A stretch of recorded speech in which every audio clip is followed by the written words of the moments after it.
ఆధ్యాత్మిక మిత్రులందరికీ కూడా ఎంవైఎస్ యాస్ట్రో భవిష్యత్ దర్శిని మీ యోగానంద శర్మ. మిత్రులారా, ఈ ఎంవైఎస్ యాస్ట్రో ఛానల్ని సబ్స్క్రైబ్ చేయండి, షేర్ చేయండి, లైక్ చేయండి. చాలా చక్కటి విషయాలతో మీ ముందుకు వస్తాను. ఈరోజు ఆశ్లేష నక్షత్రం యొక్క రెండవ భాగం. ప్రధానంగా స్త్రీలు కనుక ఈ నక్షత్రంలో పుడితే ఏం చేస్తారు? కర్కాటక రాశి. ఆశ్లేష 4 పాదములు కూడా కర్కాటక రాశిలోనే ఉంటాయి. 1, 2, 3, 4 పాదాలు. అధిదేవత సర్పం.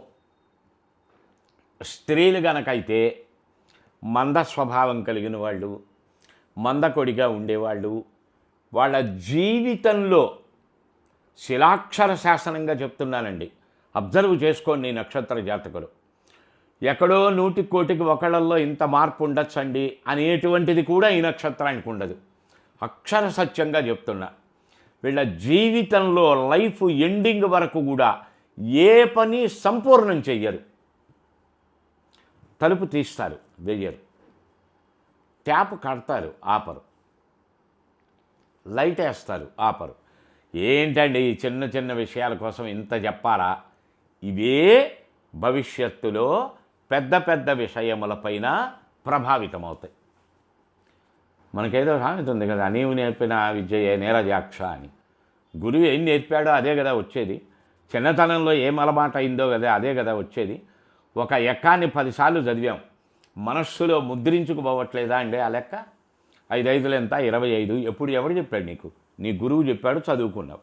ఆ బాల్యంలో 1కి 10 సార్లు చదివేసరికి అది ఎలా మైండ్లో ఉండిపోతున్నదో, ఒక లోపాన్ని 10 సార్లు చేశావంటే ఆ లోపం స్టాండర్డ్ అయిపోదా? బాడీలో, బుద్ధిలో, చేతిలో, పని విషయంలో, ఆలోచన విషయంలో స్టాండ్ అయిపోదు.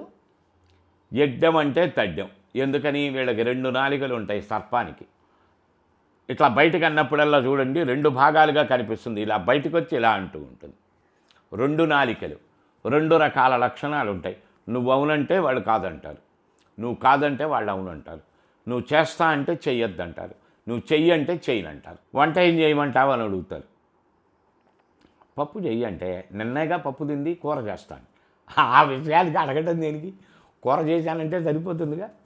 మనస్తత్వం, బిహేవియర్, వాటినే క్యారెక్టరైజేషన్స్ అంటారు. ఇటువంటి వాళ్ళకి ఏం చెప్పాలి, ఏం చెప్పకూడదు అనేది మనకు తెలియాలి. కొన్ని చెప్పకూడదు, కొన్ని చెప్పాలి.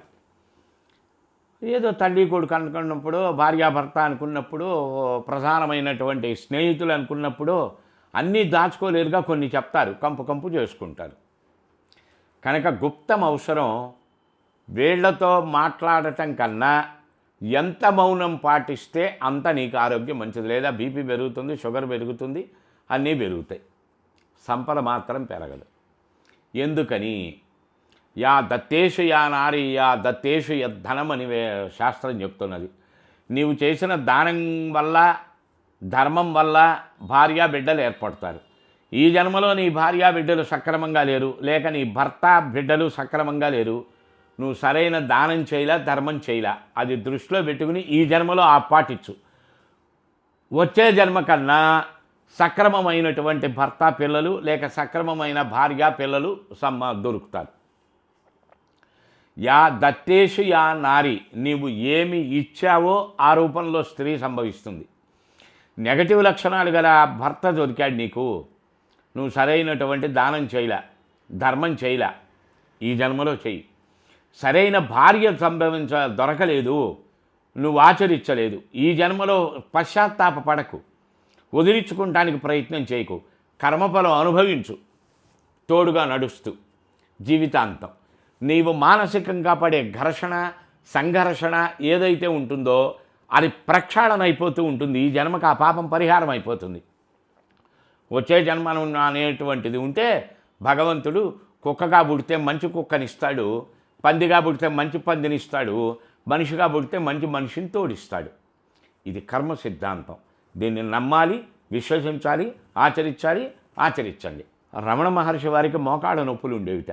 శిష్యులందరూ అడిగేవారు, స్వామి నువ్వు అందరికీ చావుపోయేవాడే బొట్టు పెడితే లేచి కూర్చుంటారు వాళ్ళు, మహానుభావుడివి, యువపురుషుడివి, నువ్వెందుకు బారుతున్నావంటే, శరీరంలో అదొక భాగం రా, పోనీ అనుభవించేస్తే కర్మఫలం క్షీణం తీరిపోతుందిగా.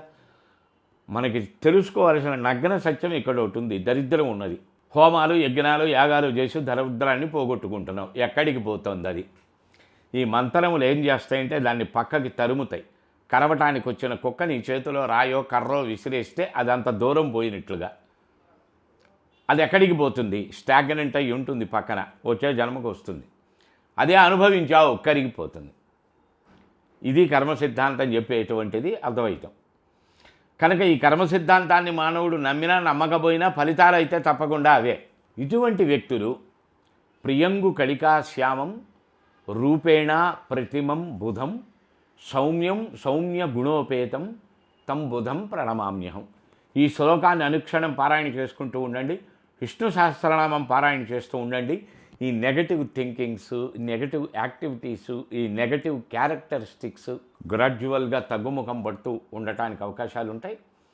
సంపూర్ణమైనటువంటి మీ జాతక ప్రకరణాలు శ్రీపీఠం రుద్రాక్షశాల నవరత్న ఎంపోరియంలో తెలుసుకోండి.